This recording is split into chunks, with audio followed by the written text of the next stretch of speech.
All right, it's chip of the day. Everybody loves chip of the day. Today we have an IRF830 from Vishay Siliconics.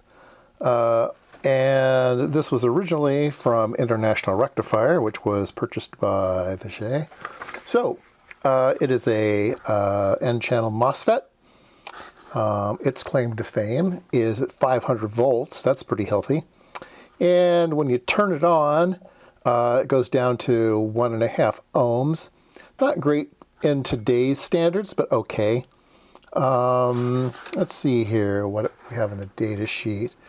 It's going to be continuous, getting a little warm. Let's give it 4 amps. We'll say it's good for about 4 amps, something like that. How many watts? 74 watts. Now, when you read the watts thing, you have to go over back, and it says, okay, that's TC equals 25, which means the case temperature is 25 C, which means you have an infinite heat sink on it, and the room temperature is 25 C, and it's an unrealistic number. So you have to derate that for your conditions and stuff, but yeah, it's probably good for about 20 watts. Let's see. Lots of cool graphs. This is the one you always see for an FET. This is the drain current, so the current through the thing, 10 amps, 1 amp, 10 amps. Okay, so it's kind of in the middle here. We said it's like 4 amps. That would be kind of around here. And then this is voltage up at least. You need to get it at least up past 10 volts. It doesn't really work well below 10 volts. So it's a high voltage thing. Lots of other cool graphs that you can peruse. And here is a test circuit. Kind of cool. Just go wacka wacka and look at its recovery time.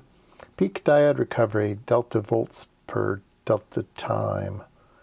And then you can do the little slanted line things to look at rise times and stuff for these things. Anyway, lots to learn in data sheets. I say we go try one out.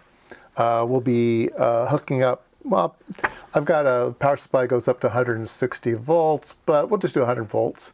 Hook up 100 volts on it and see if it switches. Look at its saturation. Let's see, drain source, saturation voltage, typical drain to source voltage. Let's see here.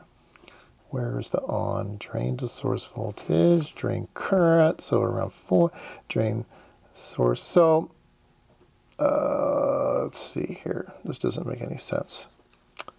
Drain to source voltage. I want when it's hard on. Let's see here. How do we? Anyway, looks like I can get up maybe around 4 volts, something like that. Doesn't seem right to me. It seems like it should be much lower than that.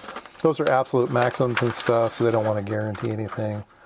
Source to drain voltage, 25C. Oh, here we go. Maybe this is better. Maybe this one's better. Yeah. So it's going to be around in here. It's going to be around 0.6 volts, something like that. We'll go measure it.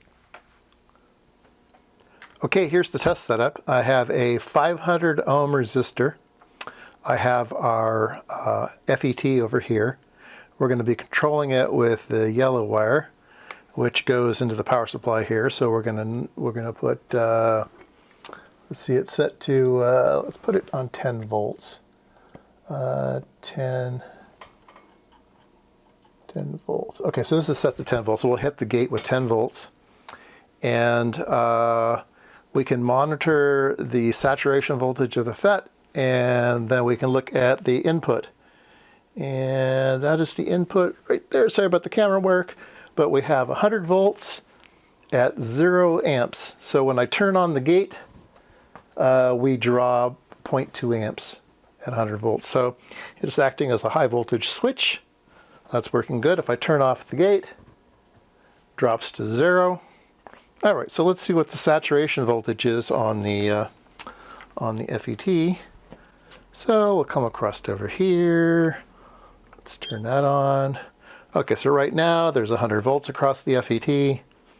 And when I turn it on, drops down to 0.2 volts, quarter volt. So there we go. So it is a good switch. And turn it off, it goes back to 100. All right, well that was Chip of the Day, an IRF830.